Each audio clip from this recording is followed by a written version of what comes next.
Hello world and welcome to our live stream. I'm Aaron. There's no Garrett because he's off walking his dog. He's got the night off. Tonight I am joined by Dave Brink and Pow Rodrix here to talk to us about their crowdfunding comic book campaign Perfect 10, which is still live on Indiegogo for the time being. Gentlemen, welcome to the show. Hi Aaron. Good to see you. Thanks for having us, man.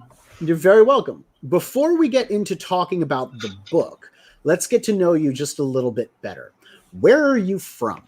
Why don't you tell us, Dave, where are you from? I'm from the Netherlands. And Pow, where are you from? I'm from Brazil. You guys are on opposite sides of the world.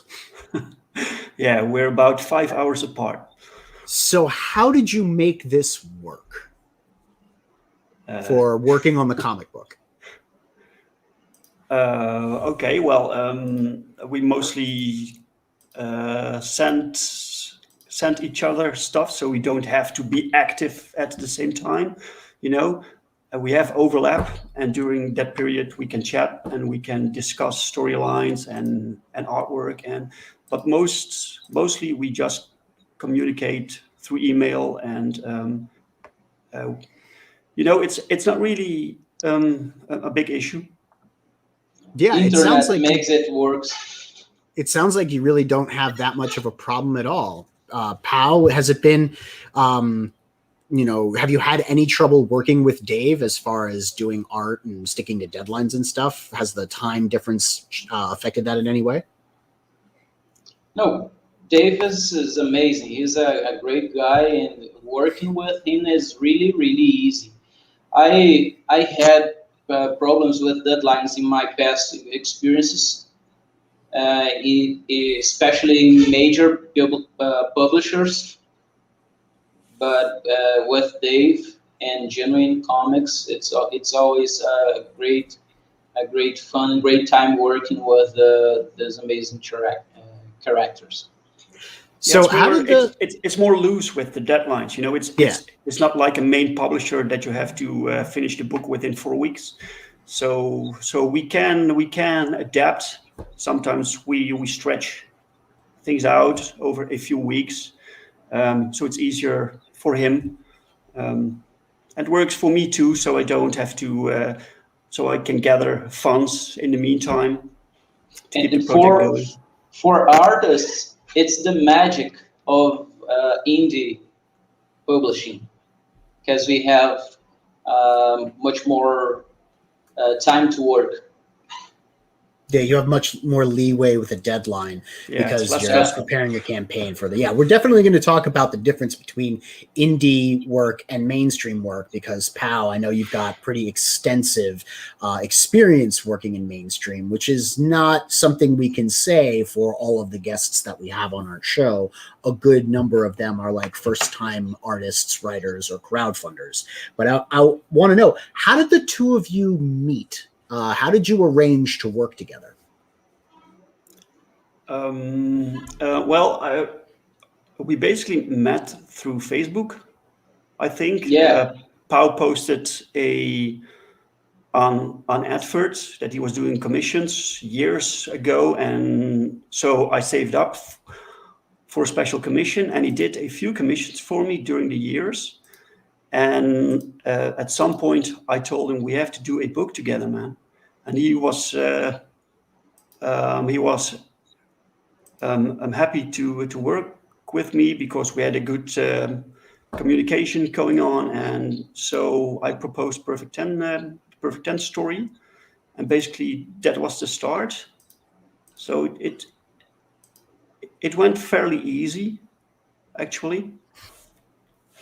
Yeah, that sounds like a very modern way of making a working arrangement, contacting someone through Facebook saying, hey, I like your art, developing a relationship, and then deciding to do a book together. Pow, you had the availability to accommodate that because deadlines aren't as strict within crowdfunding, and you just made it work. That's absolutely fantastic.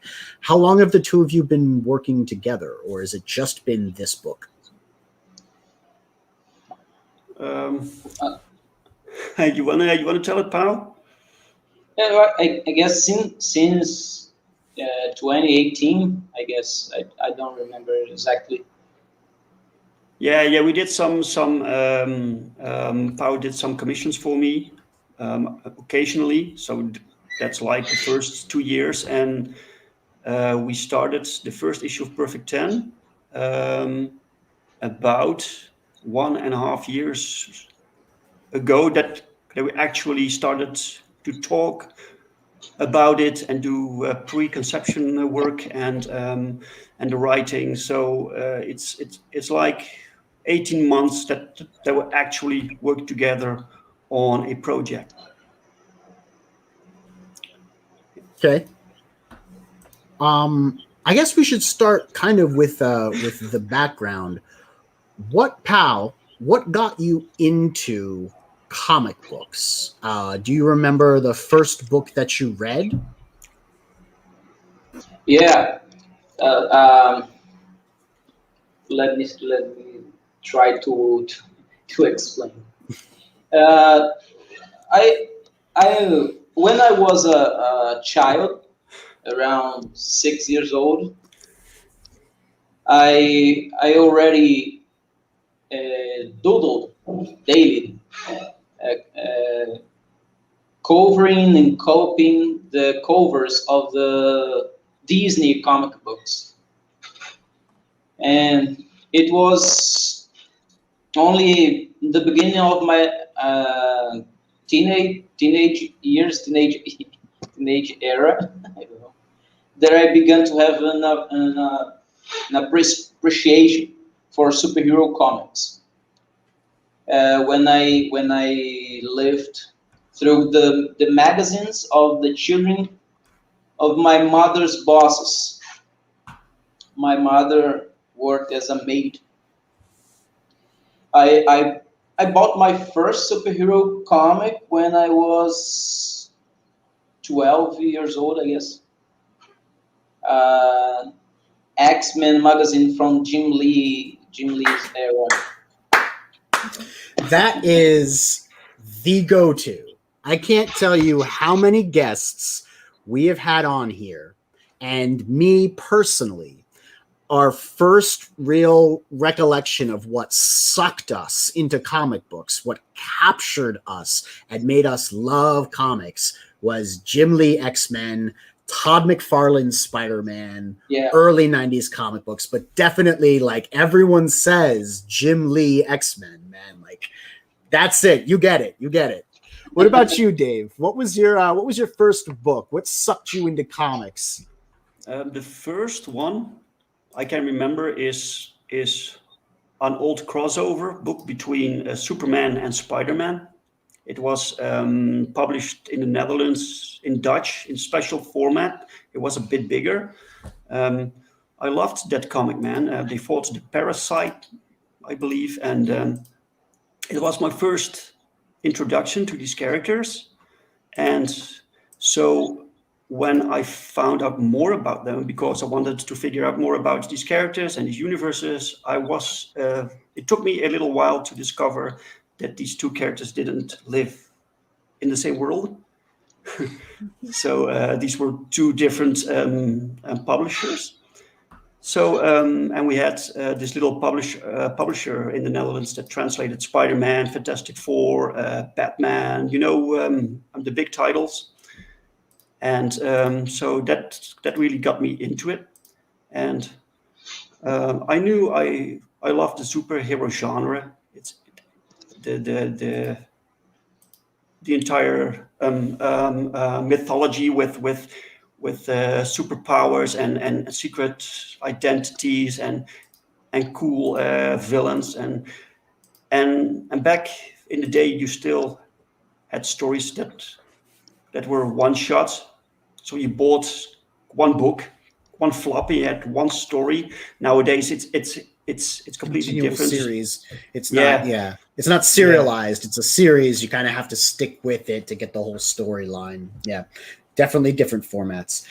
That's interesting that you mentioned the translations, because we have friends in, overseas, in the Netherlands, in Sweden. We have friends in South America, in Germany, people like that, and they get sometimes translated comic books, but not always. And it's really only the major publishers that get the books translated. Where you are now, present year, do you see a lot of translated comic books in the market or at the bookstores or wherever you normally buy comic books? Are they out there? They are out there, but they're very limited. There are still a few little companies that do these translations, but it's mostly terrible. Honestly, when I read them, it doesn't look right. It doesn't read right.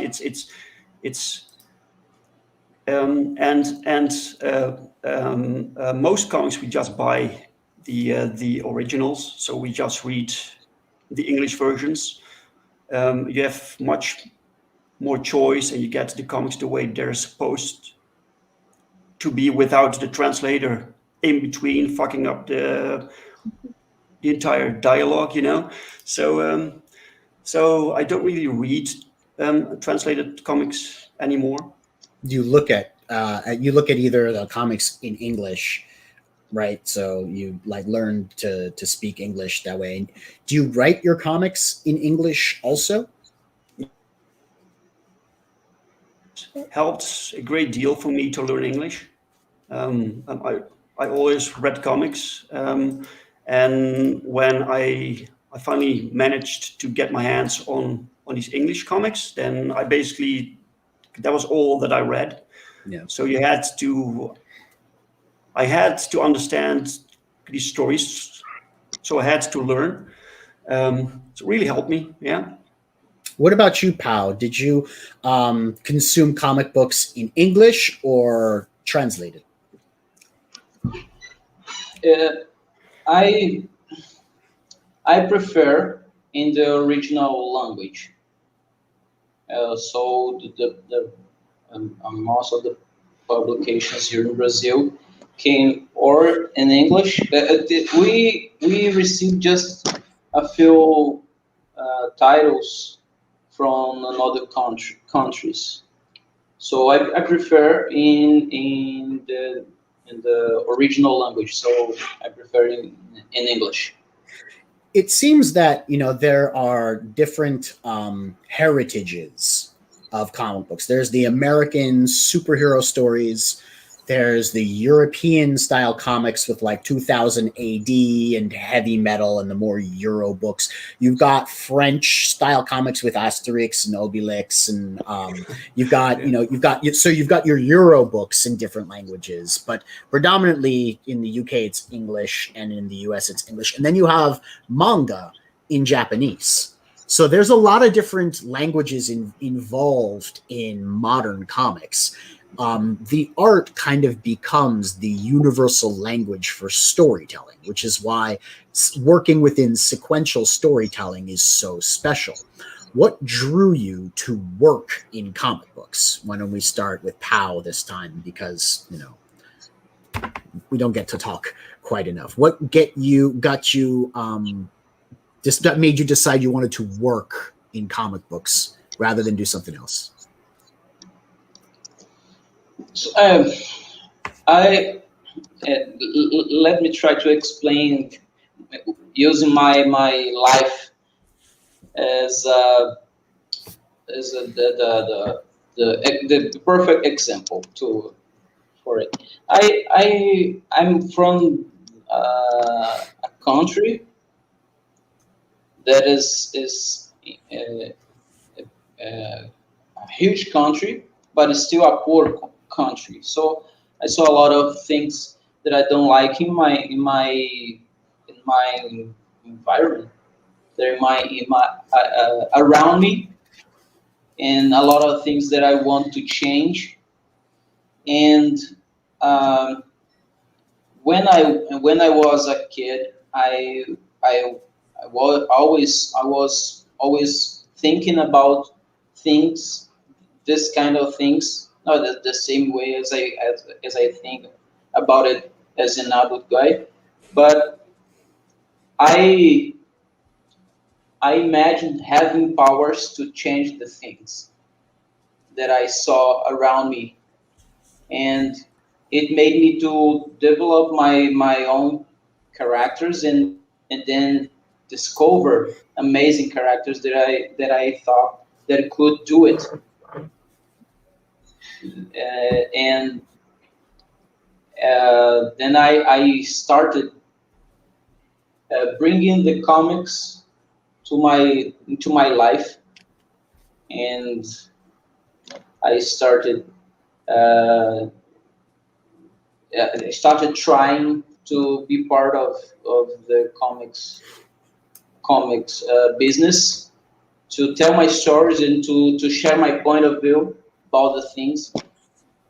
And I guess it's the the reason for me. So let's say hi to everybody in the chat really quick. We got to say hello to Oliver from 656 Comics. Those guys from 656 really doing some great work. Yeah. We've got Camila Wallace in the chat who wants to know how much Perfect 10, how much weight Perfect 10 has to squat to keep herself in that good shape that she stays in. We've also got Hockey in the chat, and we were just joined by Sugar Chris. Can't get enough of that, Sugar Chris. What's up, my friend? Good to see you in the chat. Thank you. So how much weight does Perfect 10 have to squat? Do you want to comment on that, Dave? Oh, I'm not really sure. It just basically I tell Pow to give her a nice booty, and it always works, you know. So it's She's naturally. It's just her natural shape. Well, I mean, she's got superpowers, so it's going to be a whole lot more than any of us could ever really squat, right? Yeah. How did you get into comics as far as working in the medium, Dave? When did you decide you wanted to get into it? Pow said he saw what was going on kind of in the country that he lived in. He imagined changing things and having the power to do that. So he wanted to tell stories with characters that had incredible powers and could change the world. And that's probably one of the most noble reasons I have ever heard for wanting to get into comic books. A lot of people say, I love the art. They say storytelling is fun. Comic books is exciting. I wanted to make money. You're like, I see the world as it exists. And though I personally do not have powers, I will create characters that do have powers and I will transform the world that way, which I think is fantastic. But what about you, Dave? What got you into comic books? Nothing that noble, really. I don't think any of us have anything that noble. I think that's just Pow's deal, you know? Yeah. No, man, I just liked comic books, and as a child, I created characters. I just created my own stories and worlds, and I drew every day. It just came naturally. I was a big nerd. I didn't really connect with other children that well, so I withdrew into my worlds. And when I was in high school, that was around the time that Image Comics formed, and that kind of inspired me to give it a serious try. So I looked for other people, young people with talents and aspirations in the comic book world, and we got together and we created Genuine. Yeah, I was going to say you actually decided to create a comic book universe because what you're doing goes beyond just Perfect 10. You've got other books that are coming out of your studio, I guess, Genuine Comics, that you intend to bring to the world. Let me say hello to Amanda B. Thank you very much for joining us. She wanted to congratulate you on the success of Perfect 10, which I do have to say has been quite exciting and impressive to watch. Pow, you've worked in the mainstream. right? You worked on Marvel. For Marvel, you worked on Wolverine, What If, Avengers. When you worked with DC, you worked on JLA and DCU. You've also worked for like Dynamite, Avatar, Lion Forge, Action Lab, Red Anvil, Advent, and Argo, to name a few. You've worked with so many publishers in the mainstream, big and small and in between. Do you prefer working in mainstream or in indie? I really like working for major publishers. Do the characters. I love. Actually, I'm working on IDW and doing Star Wars, the High Republic Adventures, and I'm loving doing it. But sometimes I like I really like the characters, but I don't like the stories that I need to draw to illustrate. Yeah, tell me more about that. Explain, because High Republic, is the new Star Wars franchise. Are you doing the interior work for that? Yeah. Okay, so you've got cool characters, but the stories that the writers are putting out there, you don't like them. Why not? I don't know. No one's gonna see this, so don't worry. You can just tell me. It's because sometimes the decisions the writer made for some characters isn't the better, in my opinion. Working with indie publishers, I have more freedom to share my opinion and to give some ideas. And sometimes I have the luck to be part of an amazing story. Like Perfect 10 is 90s comics nowadays. Yeah. And I would love to be a comic artist in 90s. Yeah, so, I think everyone kind of appreciates that 90s feeling. At least on our side of the tracks, people love the 90s because they were fun. People love the 90s because it was entertainment without the narrative, without the additional stuff kind of added to it that weighs it down and makes it laborious to read or feels pedantic, or any of the stories that are kind of writing to prove a point to the audience that the audience should think a certain way. You've got great characters. You're kind of wasting them with these stories that are designed to make a heavy-handed social commentary. The comic books of the 80s, which were full of social commentary, they did it in a very artistic way with a light touch. They were very conscious about how they taught their morality tales to us. Comics of the 60s and 70s, there were very moral forward, cautionary tales and tales that taught us, what it was to be a man, or what it was to be fair, what justice was. So you have this evolution of morality through comic books, where you had the very blatant, way to teach your children right from wrong in early comics. Then you have kind of a social commentary in the 70s, definitely the 70s, late 60s, 70s, 80s, which was done more artfully, which was done more thoughtfully, because it really was a commentary about society, and a society that included a lot of different people that were part of the conversation. Then you had the 90s, which were just like explosions and were a lot of fun. And that's the comics that I love the most, because it's just entertainment for the sheer enjoyment of entertainment. And then you get more experimental comics, and comics that kind of migrate out to the fringes a little bit, away from the mainstream. And then you've got this weird stuff you see now, which is kind of like throwback to social commentary, except it's very heavy-handed the way that it was in the 60s, except it's not including people and it's going in a weird pedantic way that talks down to the audience. So, I get what you mean about wanting to work in the mainstream with cool characters, but not really liking the stories that are being told and kind of wanting to work with a 90s aesthetic or a 90s style story. So is that what brought you to Perfect 10? Because from what I can see, Perfect 10 is very 90s. You're talking to Pow? Yeah. Okay, sorry. I talked a lot. All right, my bad. Zoned out.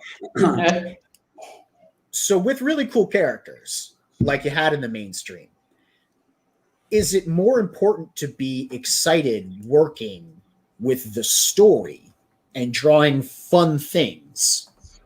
Or is it more important to you to be working with cool characters and drawing that, but having to deal with stories you may not enjoy drawing?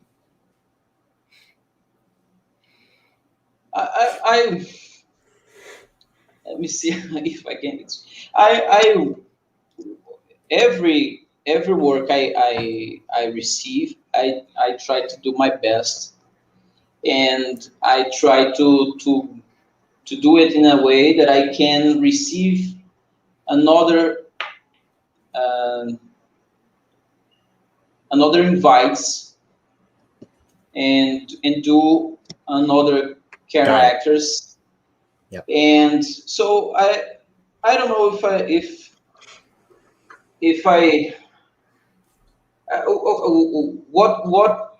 what make me unhappy with the mainstream, talking about the mainstream. It's because, as I said, the decisions isn't the better decisions about the character's destination, like the character's way that they will follow. Their development. The decisions that they make. So I feel sometimes that the decisions are made by flags instead reason, or I don't know. So the character isn't naturally making the decision as part of the character's life. It's the writer saying, I want the character to do this because it's what I want. Yeah. So if maybe the mainstream took a little bit more hands off and let the characters be the characters who they've been, then it would be more enjoyable to draw those stories. But we're not going to say, don't draw in the mainstream, because the mainstream was great, and it could be great again. It's just that the writers right now are writing for themselves, not so much for the characters and for the fans. I get what you're saying. Dave, what about you? I guess working in indie for you, it's been like you've been telling your own stories. Did you ever consider working in the mainstream? When I was young, yeah. I wanted to work for Marvel or DC.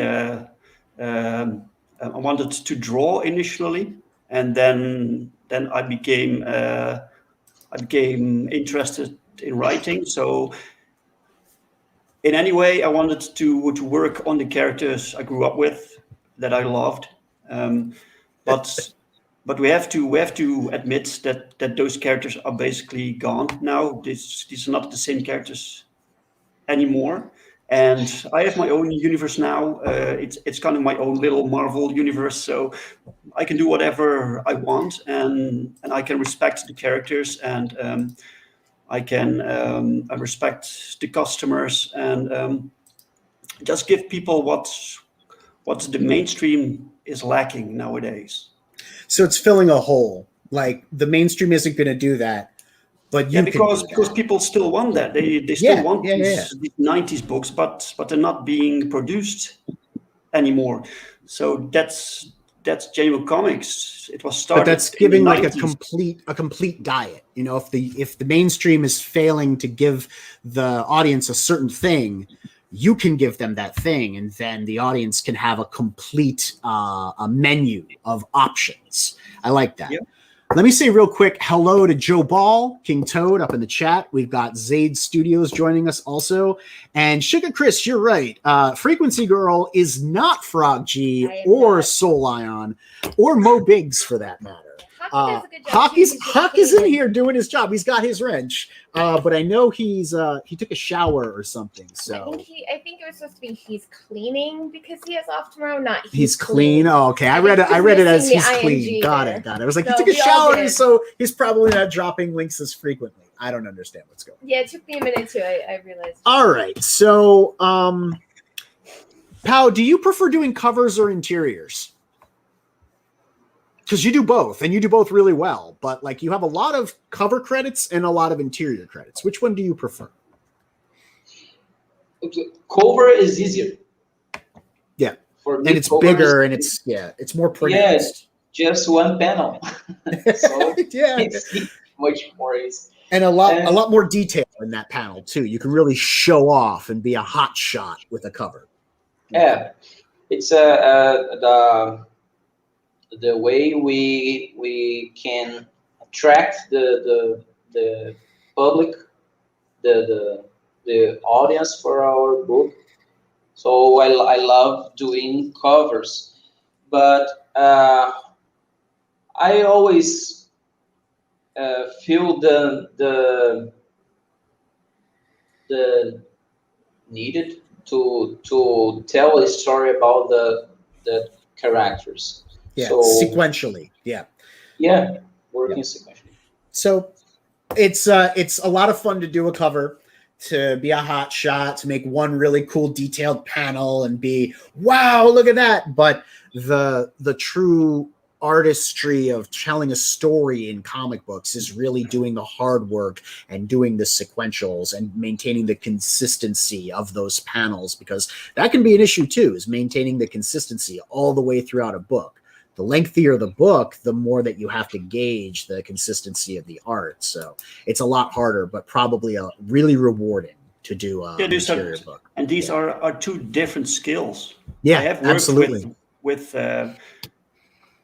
artists that I commissioned for covers or for pinups. I have many. And sometimes I try doing a comic book with them, and it just doesn't work out. It's a different set of skills that people need, and Pow is one of the few that can manage both. Yep. Yeah, I hear that. That's awesome. You know, Pow seems like a very talented artist. Yeah, I've seen some of his stuff, and it's gorgeous. So, Dave, you're creating an extended universe, the Genuine Comics universe. Tell us about Earthling #1 and Perfect 10 #1 and how they fit together with the stuff that's coming out now and your plans for developing that universe further. Sure. Well, Earthling and Perfect 10 are different stories. They do live in the same world, but they're not really connected story-wise. And they can connect in the future, but I tried to make every title independent from the other, so you don't need to read everything to keep up. And but eventually people can meet, these characters can meet and interact. And Earthling was my first international comic. So the art on that's really good too. I haven't read it yet, but I noticed it. Okay, yeah. Earthling is a little bit different from the other books in the sense that it's about this character who is all about animal rights. So he's a champion for animals, and he doesn't really like humans. He's a lot of fun to write, but he's not really for everyone. It's difficult to make a series that people who like regular superhero stuff can connect with. So Perfect 10 is better in that in that aspect. And Perfect 10 is a great book for new readers because this main character 10, she wakes up in this universe. She doesn't know anything about it, so she is a great stand-in for the new readers. Yeah, so we can follow the journey within the universe by following Perfect 10. And who would not want to follow Perfect 10? I'm sure it's really a lot of fun to watch her go. You know what I mean? Like it was said earlier, Pow has done a really excellent job drawing a Brazilian woman. They're stunning. And anyway, I have a Brazilian woman that I want to join Genuine Verse. That's what I was going to ask. I will share the idea with Dave in the near future.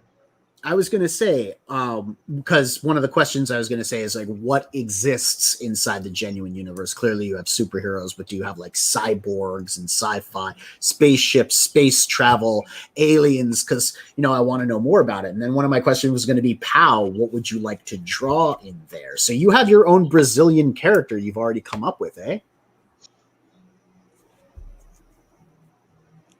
Sorry, can you repeat the question? Sorry. So you have your own Brazilian female character that you want. Is she going to be, if you could draw her in the Genuine Comics universe, would she have her own series, or would she be like a character in Perfect 10?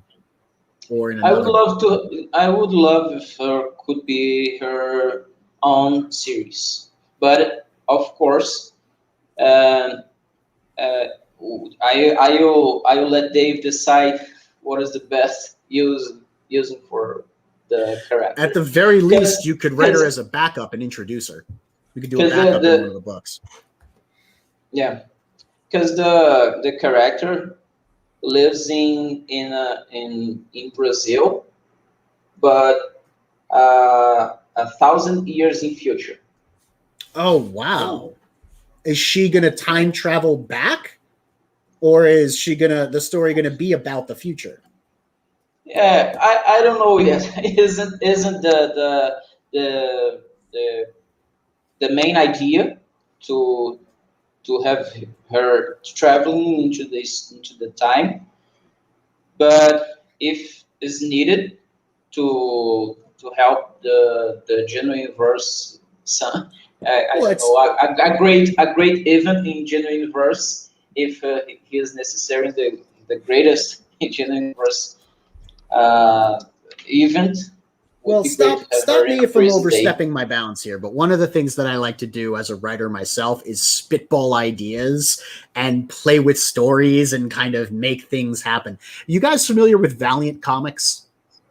Yeah. So, they had the whole run of Valiant superheroes like Hardcore, and they had Bloodshot, and they had Eternal Warrior, and they had all of those happening in one time. And then they had Magnus Robot Fighter and Rye happening in another. And they had Solar as this like extra super powerful being that kind of existed beyond the universe. And you eventually do get a span between the two, but you had like a future setting for Valiant and a main setting for Valiant. And if you're saying that it's not really your intent to have the character travel back in time, but you want to do a character in the Genuine Comics universe that's pushed forward, I wouldn't be concerned about exploring an idea like that with allowing for the possibility of a future crossover or future something like that, and just having something exist within the future chronology of the universe. I think that'd be very, very interesting, because when I read Valiant, and man, did I read Valiant. I read the crap out of Valiant. I loved Exo Manowar. I loved the idea of Eternal Warrior protecting the Geomancer and being like, eternal. I loved his brother, Ivar Time Walker, because, time travel is very hard to do correctly. I loved Armstrong of Archer and Armstrong. He was my least favorite of the three. But then, of course, you gotta love Magnus Robot Fighter and Rye and like the group of everybody that like their offspring in the future, or like because Rye is basically Bloodshot, right? It's an extension of that. I thought it was really cool to have those two sides of the universe together. So Chrono Time. I heard that pun. Yeah. Yeah, so I'd be interested in hearing more about a pitch like that, and definitely I think it should at least start with drawing a backup story in one of the books.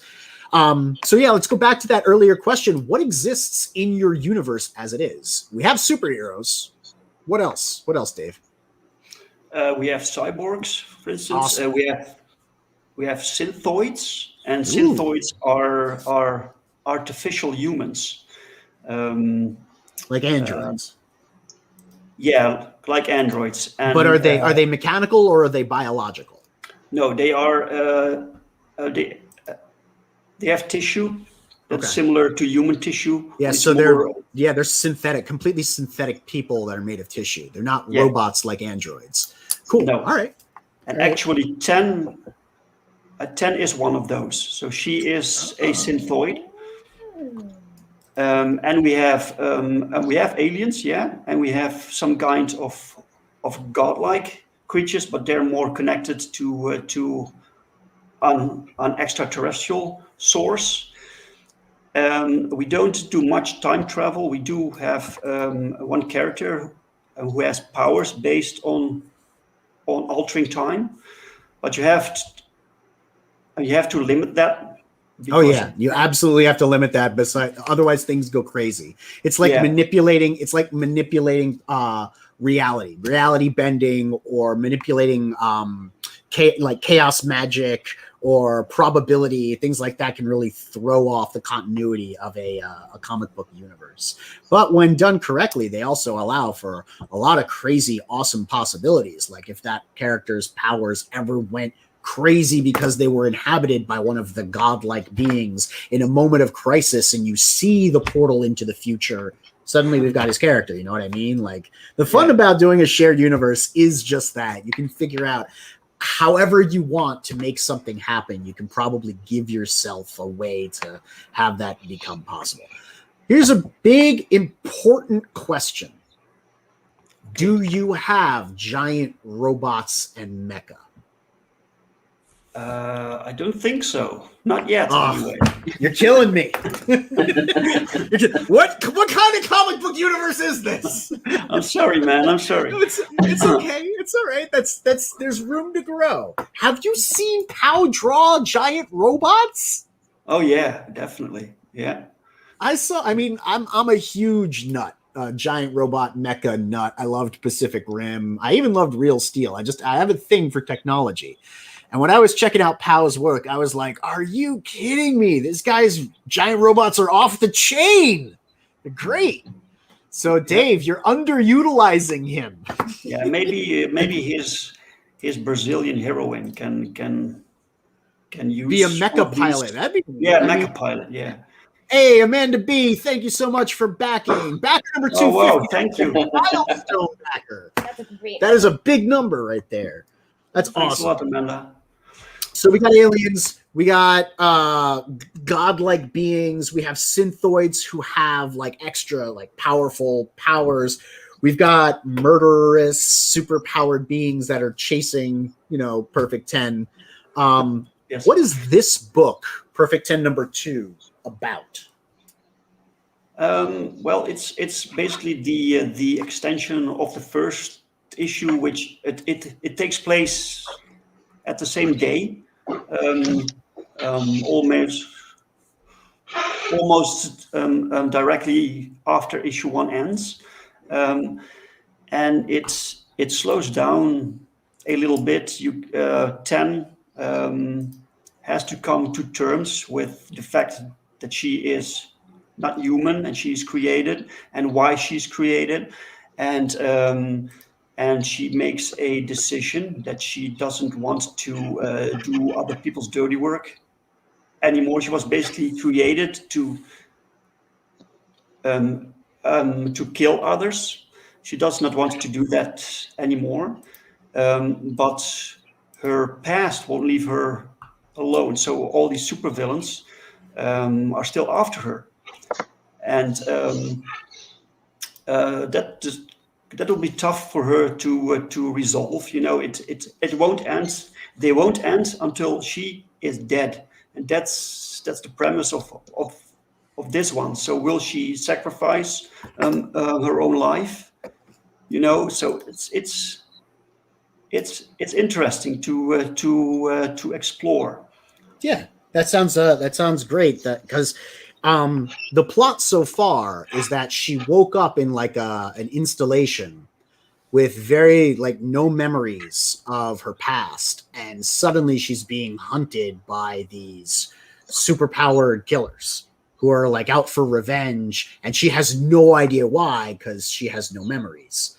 And so she's going to slowly come to terms with those memories and have to make a decision about how to fight these guys, or, you know, do what it was she was created for. So we are kind of getting a glimpse into the history of her character, the origins, which will reveal the future of the storyline. So you're kind of doing the resolution of the flashback. You started the story and media res, which is like right in the middle of what's going on. Yeah. It's a good point to start because the action can pick up right off the bat. You can show us lots of explosions and lasers and all the things that we want to see out of a 90s comic book. Rather than doing a slow story burn up to the point of, you know, frenetic action, you know, rather than hitting that point of catharsis and then having explosions. You can have explosions on page 2 or even page 1. But, you know, you have to work backwards to explain how we got there, you know, and that's part of one of the tropes that you're working with. All good stories work with a trope or narrative conventions. So I like that. Perfect 10 number 1 is included in some of the tiers on this campaign, right? Yes. So people can back that tier, get the first issue, and catch up or get caught up with whatever it was that they missed. But Perfect 10 number 2 is still a good jumping in point because you're picking up at a point in the story where we're now sort of learning about Perfect 10's past, and it's established that these guys are after her. So the first one is like a thrill ride that sets us up for number 2. Did you intend to do that like on purpose? Did you think when you were writing number 1, I'm going to write a prequel story, and if it grabs people, number 2 is really going to be where the storyline kicks in? Yeah, the first book I basically made with the option to leave it there. So because I didn't know how well the campaign would do if I would not make the goal, and I think the book wasn't that popular, then I could move over to a different title and tell the story about 10 in a different fashion. So the story issue 1 ended where it could have continued in a different title, but because the first book did really well, the same title will just continue, and it will probably be 3 issues, and then this story wraps up, and then it will continue in a new title. So there is a plan. That's good. How many issues do you think Perfect 10 is going to be? Have you, like you said, originally the books you read were 1 issue, complete story, and you liked that. One of the problems that we have now is that stories go on and on and on and on, way too many issues. Have you picked an end point for Perfect 10, and how many issues is it going to take you to get to the end of this particular story? There will be 3 issues. So there will be 1 issue after this one. Then Perfect 10, this part of the story of Perfect 10 wraps up. And then the story will continue in a new title.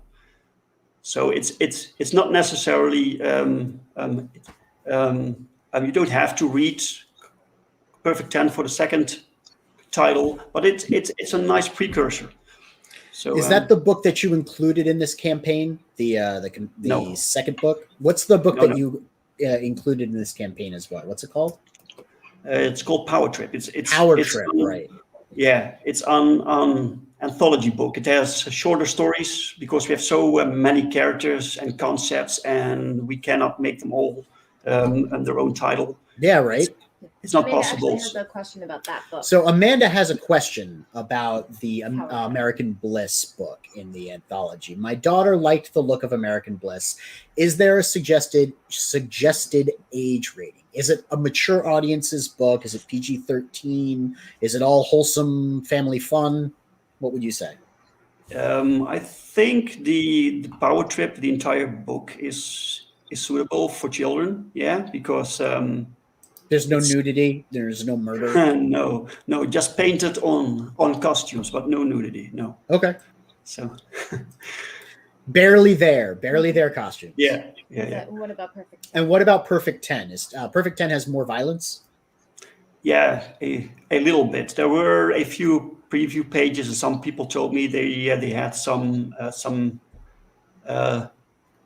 concerns about the level of violence presented there, and it will be a little bit more violent because people will die and will get killed sometimes in gruesome ways, and especially issue 3 will go to new territories. So it's going to get a little bit more graphic or extreme. Amanda B, it's by the way, to Invincible, I think. Oh, okay. Yeah, well, I mean, that gets very violent very quick. Yeah. Invincible's a great story, though, and I love the cartoon adaptation. Amanda B, I got to say, thank you for that question. I'm going to put that in my toolbox. The idea of asking what age range a comic book is helps the viewer get a better idea for the type of content that they're going to be getting into. So, yeah, that was a very good one. Thank you very much. I appreciate that. So, Pow, how involved are you going to be in Genuine Comics in the future? Have you and Dave worked that out? Yeah, I will finish the Perfect 10 arc, that first arc, and I wait for the decision, the Dave decision about the next title. But I as I said, I have an idea, but it's for the future. After the finish of Perfect 10, that first arc, and I guess a next title. Okay, that sounds like you're going to work on the next issue of Perfect 10 too, though. Is that the idea? Yeah. So you're going to keep your artists. Yeah, I want to do that. Okay, good. I mean, it's just I like asking these questions because I like the idea of maintaining consistency in artists whenever possible. If there's a scheduling conflict or there's a real reason to not work with the same person, then I understand changing art styles. But there's something about establishing the look of a comic book that your customers come to expect. It's not like with Marvel where you have a run of something and then you get a new person drawing and writing the book for that character. That's kind of how they maintained their empire. With this, it's like you come to expect the artist on that title, like they draw that character. Plus, we really like your art. Yeah, your art's cool. I like your art a lot. But for you, Dave, like you said, the story's gonna continue in another book. How many other concurrent stories are you working on simultaneously for the Genuine Comic universe to accompany this Perfect 10 story? Okay, I'm still working on the new issue of Earthling, so that's one. Then we have I'm writing Perfect 10 issue 3, and I'm planning the new title that comes after that one. You gonna tell us what it's called? It's called Safeguard. Safeguard. Okay. Yeah. And then there is a character called American Bliss, which is now being drawn by Pow as well. It's one of the shorter stories in the Power Trip. Yeah. Book. Yeah, I seem to remember seeing her on Twitter in a particular Twitter thread one time, going up against a different design for an American superhero, and she won overwhelmingly. I very much also like the idea of running a poll for who liked which character better. That was were you the one? No, it wasn't me. I take no responsibility for being involved in that thread whatsoever, even though I have my own opinions. Pow, that was a great decision to get involved in drawing American Bliss. She's fantastic. She's got curves in all the great spots. I loved the art that we've seen so far. It already tells a story of what you can expect from the character, the setting that it's involved in. Make that big. Hold on. I'm sorry. We're gonna go put you here. Show it to me again. Yeah, look at those lines. That's wonderful. That's really great. That's the original page, right? Yeah. That's on the campaign, yeah? I don't know. Oh, yeah. Is that one available on the campaign, one of those original pages? No. Oh, no. Not that one. Okay. We have a safeguard double page. Okay. Double street page from Perfect in 92. I don't know if I can. Yeah, you're fine. I can see it. Oh, dang, that's great. Look at that. Look at that original art. The double page spread. That's awesome. That's really good. With presenting safeguard. The next series after Perfect 10 number 3. So why don't we take a look at the campaign? First, we'll play the intro while we load up the campaign page. Awesome.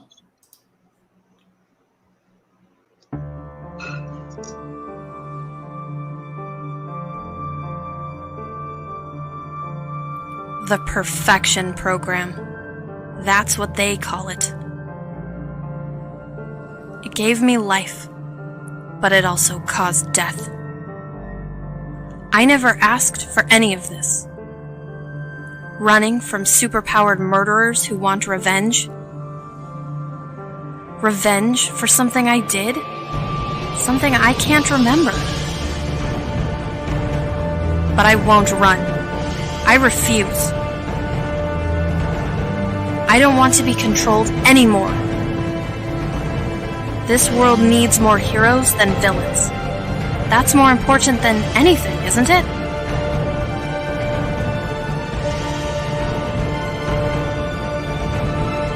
My existence has to mean something. It has to make a difference somehow. For Virgil. For Aaron. I need to be worth this life I've been given. I need to do what's right. Even if it kills me.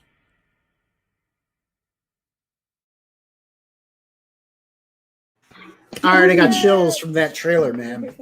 Something about the music. Who'd you get to do the voice? Her name is Ellie Lauderdale, and I met her on. No, wait, I followed her YouTube channel. She has a YouTube channel called Ellie Sanqui. Ellie Sanguine, yeah. Yeah, and she did a video where she ranted about The Last Jedi. Yeah, I remember. and that emotion she had, and I thought, man, if I could get her to do the voice for 10, she would be perfect. So I just contacted her through Twitter, and I sent her the first issue. And she was happy to do it. She loved to do it. So now, did you originally do the trailer without voiceover, or did you always plan to do voiceover? I actually planned to do it, but it took a while to find the right voice. So this wasn't like a John Malin. This makes me mad that there's no voiceover. Where's your voice actress? Kind of moment where you decided, fine, we'll do the voiceover. All right. Okay, that's good to know. So, Scott, I wanted to say hello to Scott Stewart in the chat. How's it going, my friend? And Pow, you actually had a comment and said, thanks for watching. Do you two know each other? Yeah, Scott is a great guy, a friend, and one of the major backers. I don't know. Oh, that's great. Maybe he bought the if cover I could say that. Who knows? Yeah, he backed for the Ice took over. Yeah, that's a beautiful piece. Scott, I'm jealous. You got a good one, man. Good for you. Thanks, Scott. So let's bring up that campaign page. Let me bring that over here. Whoop. We're looking at a pretty good total, man. You guys are in the 5 figures. That's fantastic. Refreshed it. Okay, you haven't refreshed it since Amanda picked up her. I think this is when I brought it up last. Yeah, we went over 12,000 today. Yeah. Or maybe it's this morning. So why don't we scroll down and take a look at the tiers real quick? I know you guys have been going over the tiers for this campaign for 27 days now. So it's kind of like, you're bored of that by now. We got the featured tier. Yeah. Issue number 1 and number 2 for 37 euros. That's probably the one that people should pick up if they're fans of Perfect 10. Plus Power Trip. Oh, wow. That's a great deal right there. Really That's everything you need in one tier. And you get the stretch goals and the mini poster. Yeah, we should consider doing something like that, where it's just like all of the essentials collected in one spot. Deal. It's like a total of 77 pages, I believe. That's really, really great. Scroll down. Digital issue. Once we reach $13,000, scroll back up. Oh, sorry, I didn't know what you. Once we reach 13,000 in funding, every shipment will contain a Cardboard Perfect 10 stand. So you're doing standees. Ooh, I love standees. Well, I actually did not see that on other campaigns, so I wanted to do something original that I could actually manage to make. So this sounded like a good idea. I've seen them on other campaigns. I saw Common America did vinyl standees, and those are really cool because you have like the little plastic base and you clip it in, and it's like it's nice. It's a little complicated, and I'm sure the shipping on it's probably a medium. I like the cardboard. But I like the cardboard because of the way that it's like sort of textured on the periphery. And it has the background in it, whereas most standees you won't get. Yeah, because they're going to be clear. I really like that. Yeah, that's nice. And it probably looks simple enough to put together, too, as a cardboard. You just kind of fold out the flap and, Yeah. Scroll down. What else we got? Digital issue. We got digital, and that's good because you are saving on shipping. Shipping's a pain in the butt. You got issue number 2 by itself, but that's boring. You want to get that one, you could get issue number 1 and Power Trip and all the other goodies. You got double digital, which is that issues 1 and 2, or is that... Mm-hmm. Okay, so that is issues 1 and 2 digital. That's probably what you should get if you are overseas and haven't backed the book and don't want to pay for shipping, but you want the complete story. So that's a smart tier to have. You've got the digitals plus Power Trip tier. This is really the digital tier you should go for. The triple digital, which is all of them in digital format, and that's. So far, that's kind of everything leading up to Perfect 10 number 3 for the Genuine Comics universe, right? Yeah. But would you ever consider putting Earthling in also? As digital? No, not really. The digitals, up until now, I put the digitals of the new books that are presented on the campaign itself, and it's not really possible to get the digitals that aren't presented here. Right. Maybe sometime, but the thing is that the older books, so the Earthling series is still in its older format. I kind of rebranded like 2 years ago. So the last books all have the new branding, the new trade dress. The older comics don't yet. So when I'm going to reprint those, they will have new looks, and maybe then there will be digital editions as well. So there is a plan to reprint them, though. When we're out, yeah, and I'm starting to run out of the old comics. So gotcha. All right. I have to say, I love this mini poster. Yeah, the mini poster's great. How big? What are the dimensions on the mini poster? Mini poster is the same dimension as a comic book, so it goes in the same shipment. All right, so it's 6.5 by what, 10 and a half, 10, 25 or something, something like that. Cool. So yeah, so it's a mini poster. You don't have to fold it, is what you're saying, and you don't have to get a tube to roll it up, which is the decision all creators have to make when they decide to do a full-size poster, and nobody can agree what the better model is, because folded is easier for shipping, rolled is probably nicer for hanging, but you still have to flatten it out. Yeah, that's one of the reasons that I'm like so about doing posters on my own campaign. Riverbend Bear, hello, Riverbend Bear. To give people bigger posters, like used posters, and I did that with the first Earthling campaign. I actually sent people huge posters in tubes. Yeah, but then I got complaints that some tombs got enfolded, and so and it was a lot of hassle. So so you won't do tubes again? Is that kind of no? It would wasn't you really suggest other people try tubes? Because I got a campaign coming up myself, and I was considering posters. Yeah, try it. Of course, you have to try it and then figure out for yourself. You know what keeps me up at night? It keeps me up at night thinking about whether or not I want to do folded posters or rolled posters in tubes. And I'm like, because if I do rolled posters in tubes, then I could take advantage of the tube and put multiple posters in there, and we could do full size for everything. And man, being a creator is a pain in the butt sometimes. I want to say hello to Riverbend Bear. Thank you for joining us. It's I think it's his first time here. Welcome. We're glad to have you. So what are the other higher level tiers we got here? Give me everything. I like the sound of that. I think that's what we picked originally. Yeah. Give me everything. What's in there? What do we got? So basically every comic that we produced since 2015, those are 9 comic books. Yeah, that's what we got. Including the new ones. Plus you get a free art book. So that's 10 books are included in this one. That's a really good deal. That's a really smart way of doing it too, because you're exposing that customer, that backer, to the entirety of your universe. So that's both for the interested investor who wants to invest in the development of the Genuine Comics universe, also the collector who wants those pieces. But for you, it's the exposure. Then you got the personal sketch by Pow Rodrix. Pow, are you excited to do this tier? Oh, we've got some examples here. Let's take a look. Ooh, that's Lady Death. I was going to say, how do I get a Lady Death? Because I saw your covers. And that's an Elvira. I'm sure Allie would love that. Allie loves Elvira. Yeah. So those are the types of personal sketches we're getting. Black and white with some inks. Looks good.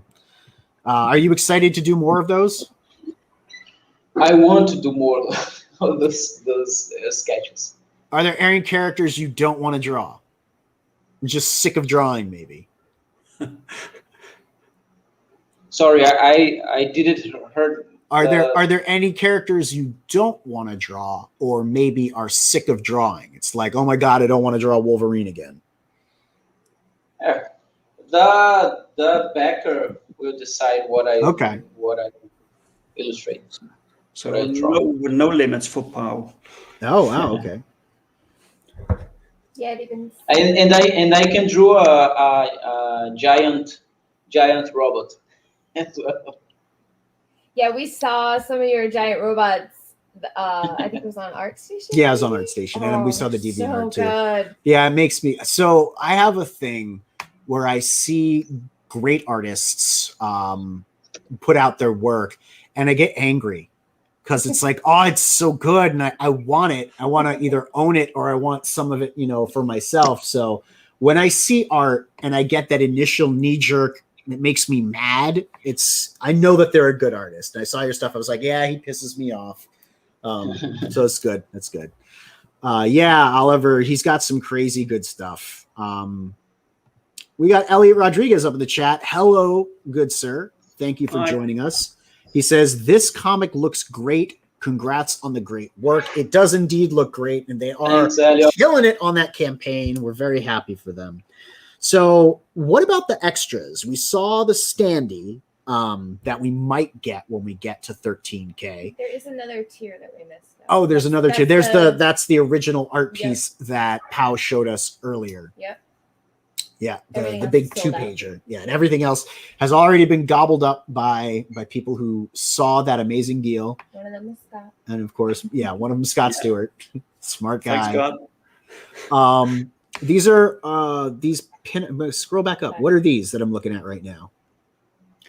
So the first issue had a pin-up section. I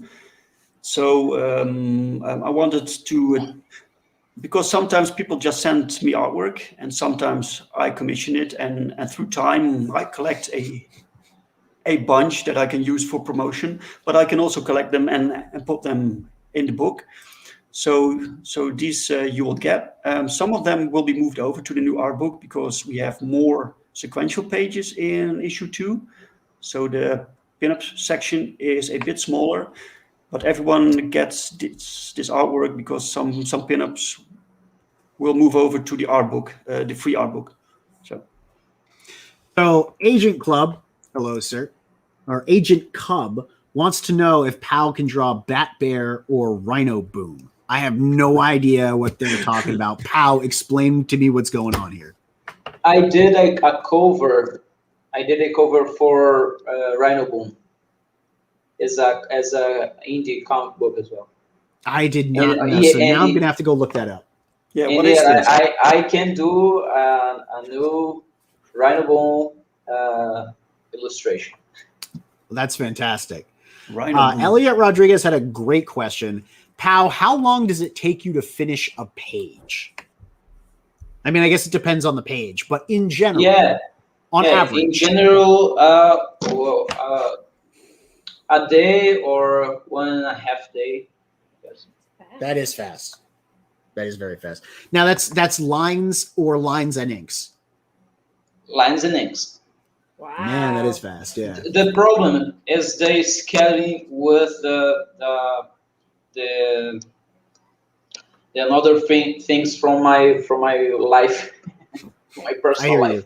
No, I hear you. Yep. And that's one of the nice things about indie is that you work at pace. You work within your own time frame. You do have a deadline that you're aiming for, but it's not like the mainstream where they're sitting, cracking the whip at you, trying to get you to do it in 4 weeks. So these are the Chibis, sticker stretch goals. We've hit all of these already. I love Chibis. Chibi stickers are like some of my favorite stuff. I'm so Who excited. did your Chibis? It's actually a question on my list here. Who did? Okay, it's a Dutch artist named René Bergmans. He has this cutesy style. He draws for a girls magazine. So everything he draws becomes cute. So even the monsters. So it was really great to ask him to do these chibis. Yeah, it's fun because it's an entirely different art style and an entirely different personality aesthetic for the art that you're going for. You're going for very 90s, action forward, curvy babes, explosions, scary monsters, colorful villains, and then you've got these adorable little things. I love when people do that. I love when they have a horror comic book, but then they have chibi stickers and it's like, oh, look, Cthulhu's adorable. Yeah, I was going to say, I love the guy with the skeleton all suit. of them, yeah. but yeah. The skeleton suit is my favorite. He looks with his giant fists. He's so great. I love it. So yeah, absolutely. Chibi stickers are definitely a thing to put on your campaign if you can manage to do it, if you can find a good artist that you want to work with to do your chibis. Then you did this really cool partnership with Mike Oden on the Embrace, which also is, deep fives, I think, right now, right? He's broken in fives. I think today also. So yeah, did he break 6? I'm not sure. You can go check it for me. When did you decide to do this? How do you know Mike Oden? Who did the art? Tell me what the story is behind this piece right here. Okay, I know Mike just from the indie network. I've been networking through the years, and we connected somehow. And he told me that he wanted to write for me. And so he's writing the American Bliss comic book that that's awesome later. Yeah, And he was also working on the Embrace and the campaign, and we decided to do to launch together, to make it some little event, and also to cross promote. And so every backer that backs Perfect 10 plus the Embrace gets a free print. That's this print, and it's drawn by Russ Leach. This is smart. Yeah. Russ Leach is great. Only Death Can Save Us. If you haven't checked it out, you should go check it out. Not only is it a good book, it will get you high with the ink. The smell of the ink will get you like straight up high. It's great. Don't do drugs, kids. Sniff ink instead. How did you get Russ to do the poster for you? Or the print, I should say. It's a print. It was through Michael. Michael contacted him, but they knew each other. And now I know Russ a little bit through him, but basically Michael arranged this. That's fantastic.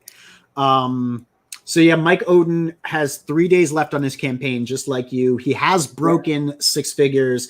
He's at 10,431. Both of these campaigns are looking really good, really strong right now. Congratulations to both of you and to Mike Oden as well. I'm really expecting great things out of you in the future. So why crowdfunding? Ultimately, you're going to be creating your own universe. Why do it through crowdfunding? Why not publish it yourself and then sell directly? Well, yeah, that's really difficult. I know, that's why I ask. Yeah, getting into stores is really difficult. I did have a publisher a little while ago, but it really didn't work out. It wasn't viable for me financially. And with indie comics, you have more control. There's no one between me and the customer. And so this means I have that all the fundings that come in, I can spend on the artists and make new books. It's also good because we don't produce books monthly. We just can't. So the indie scene, the crowdfunding scene works well with the system we are using. Maybe sometime when we have more books and completed stories that we can see if we can collect those and put into stores somehow. But it's not the time yet. I don't feel I'm ready yet to be in stores. I get you. So, Pow, what's the best part of making comic books? So, making comics is a child dream for me, of course. I had a chance to do works for major companies, but for me, there aren't a most important thing in comic business than to bring the dreams of my colleagues to the reality. I don't know if I make me understandable. But it makes sense to me. I mean, it goes back to what you said originally, what inspired you to get into it. You know, it was a childhood dream. You were inspired by comic books. You loved superheroes.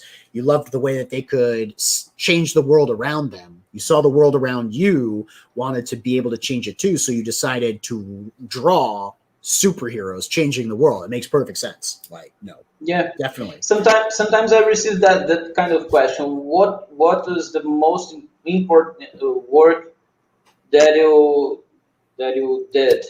And that's my answer. My most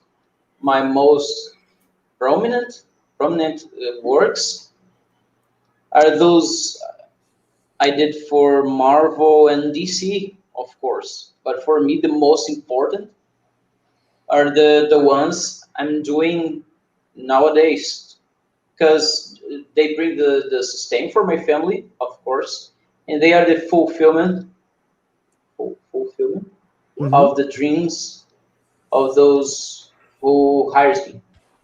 Will open doors for me to new opportunities, and will make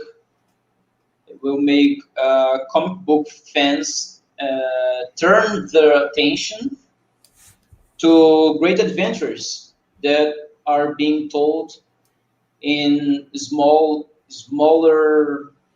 universe, but which are just as fantastic and and exciting as Marvel and DC stories.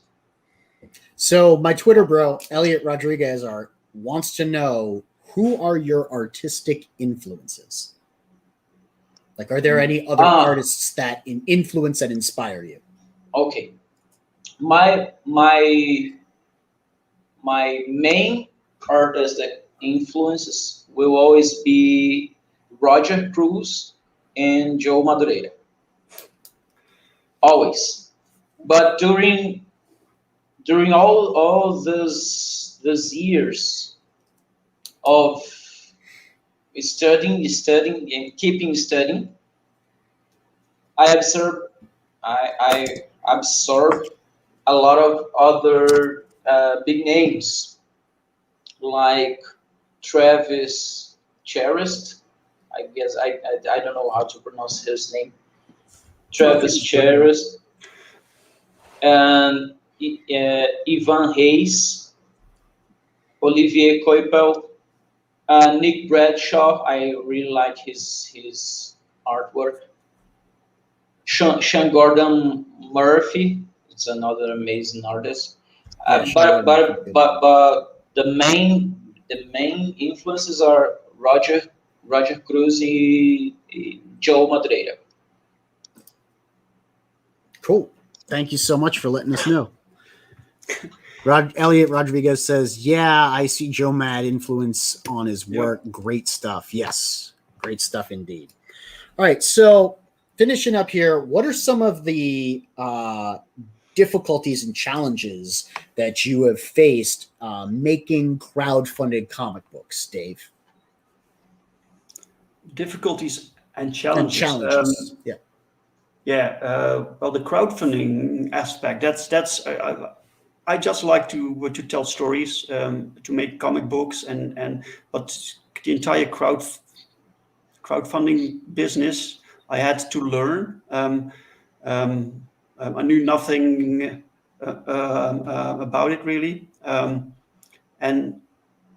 yeah, the most challenging thing is putting myself out there. I'm not really that extrovert.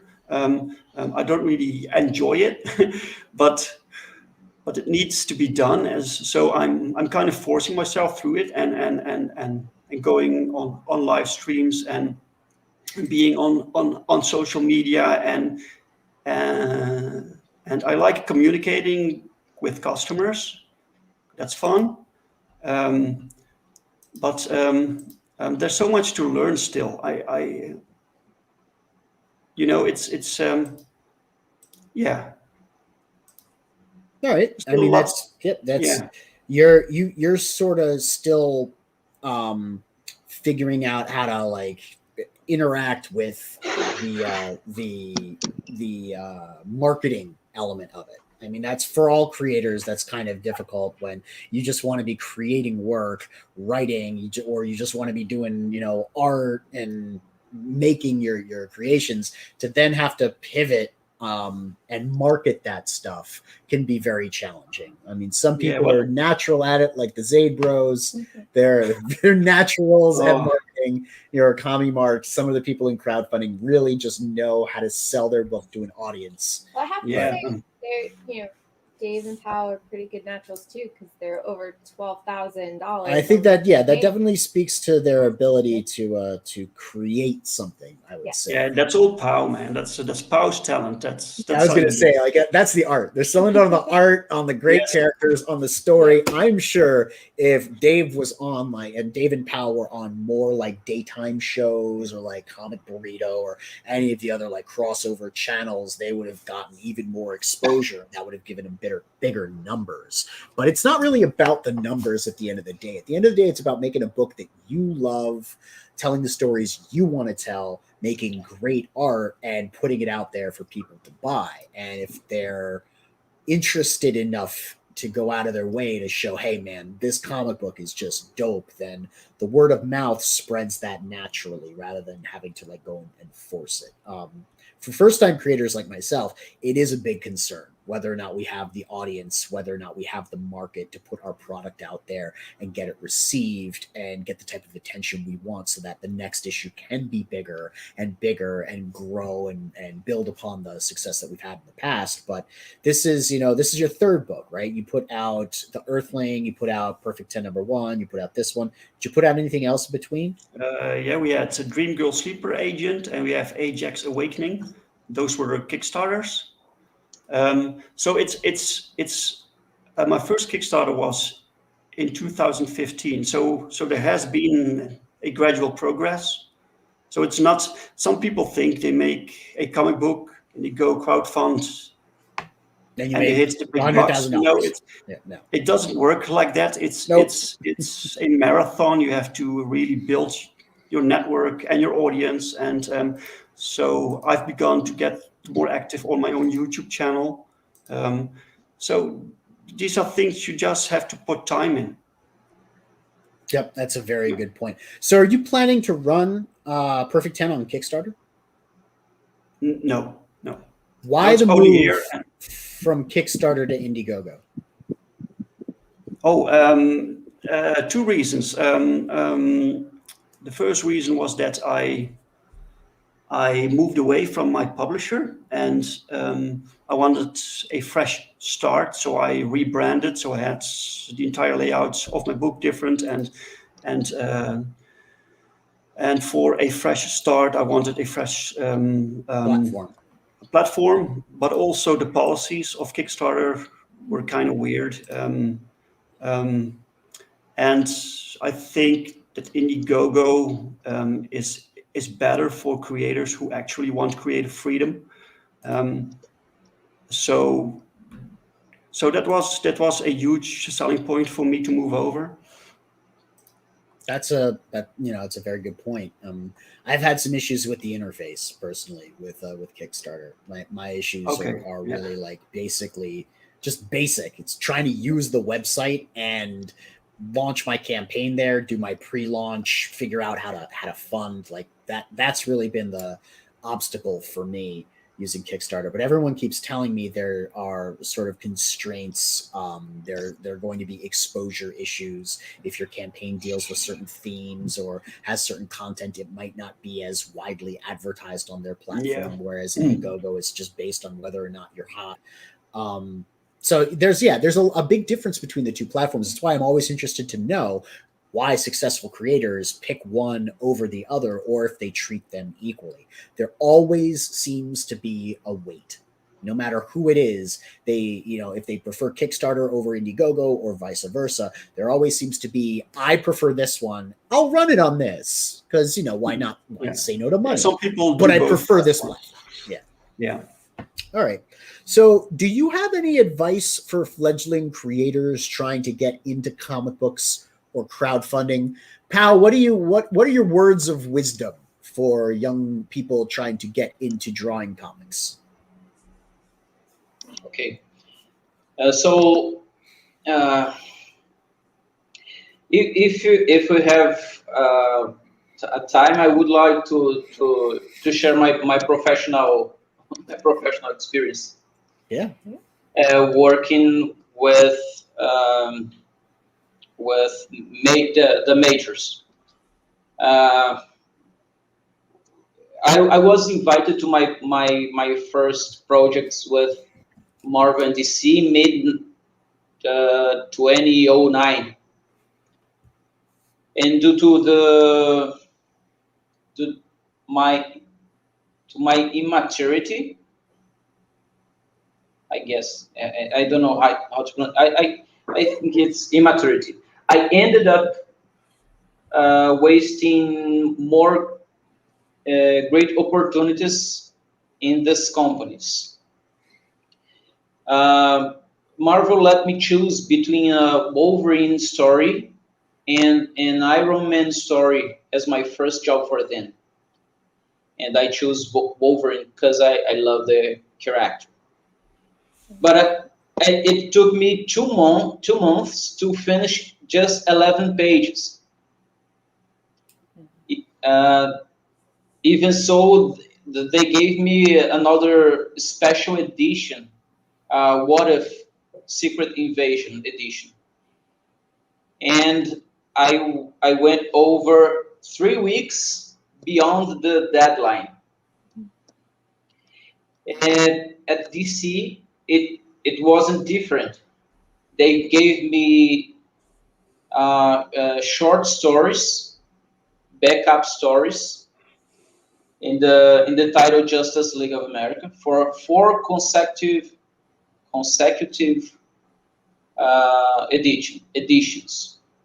issues, which were easy to meet the deadline because it was short stories. But then they gave me the opportunity to do a complete issue, the 49th edition. And after a month of work, I had only delivered half of the pages.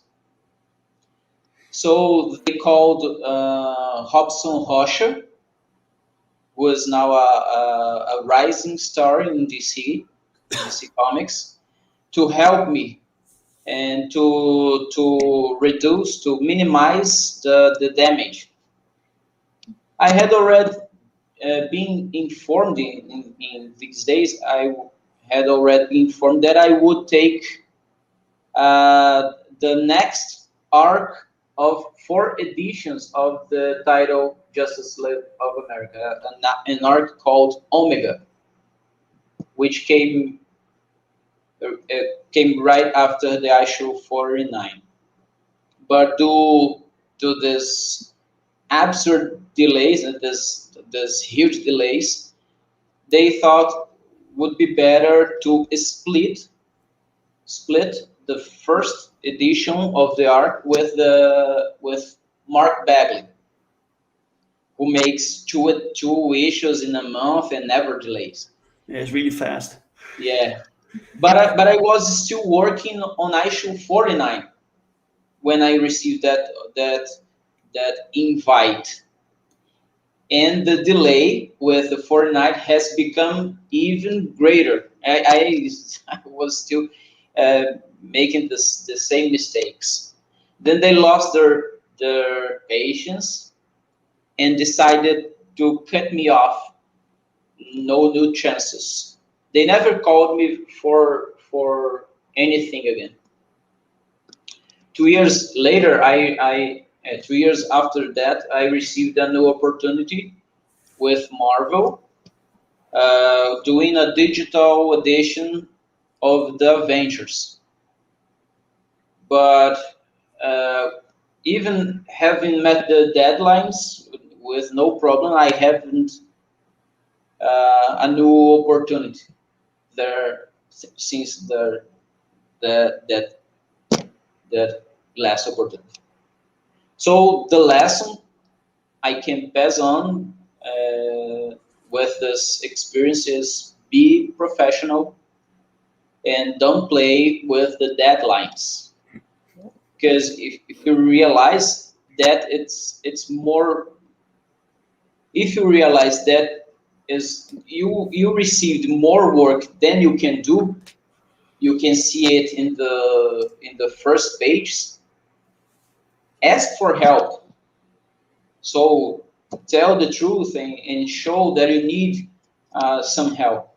You are more easily to be reminded for new opportunities if you do a good job on time than if you do an excellent job and an excellent work and an amazing work, but you were late. I learned this lesson, and I'm trying to do better in the opportunities that I have right now, and I guess it's the most important thing that I could share with new artists. That's very valuable advice, very practical. Tell the truth, hit your deadlines, be professional, clean your room. That's just the way it is. Dave, what about you? What about what kind of advice could you give fledgling creators who are interested in getting into comics, writing comics, or getting into crowdfunding? Oh wow, I don't know. I think I'm learning myself still. So that doesn't mean you can't share wisdom that you've learned along the way. Well, I basically study the comics that I like, and I look at those thinking, what makes this book work for me? And then I try to emulate that in my writing style. So, and I think it's important that you do not write for other people. You have to write for yourself. If you like what you make, then there are probably other people that like it as well. But if you cater to other people, then you lose your own connection with it. Yeah. So be true to it. Be genuine. Make the story you want to make in the way you want to make it. And the customers are of course important. They are the most important aspect of the entire process. But if they follow you, they already like what you do. So don't let them down. Yeah. That's it basically. And the people you work with, if you have a good connection with them, treat them right, because you may think there is a lot of talent out there, and this is true, but there is only a few talent that you can actually connect with and make that special thing happen. So treat the people you work with right, and treat your customers right, and make what you want to make. Yeah, that's great advice. And Elliot agrees. Yeah, that's why we're brothers. All right. Is there anything else you want to tell our audience? I'm not sure, man. No. That's fine. That's fine. Do you want to tell people how to reach you on social media? I'm on Twitter at Genuine Comics, and I have a Facebook page called Genuine Comics. I'm on Instagram under the same name, and I'm on Minds, which I should use more often. Yeah. Also Genuine Comics. So. And what about you, Pow? How can people find you on social media? Pow Rodrix everywhere. everywhere. POWRODRIX. Pow Rodrix, and you can find me. Excellent. And finally, Frog G is up in this chat, dropping the links, slinging them like the champion he is. Thank you very much for joining us tonight, Frog G. It's great seeing you. So I guess that's it for us. Don't forget to like, subscribe, click the bell for notifications. And if Garrett was here, he would tell you to tune into the frequency. We will see you next time. Bye-bye.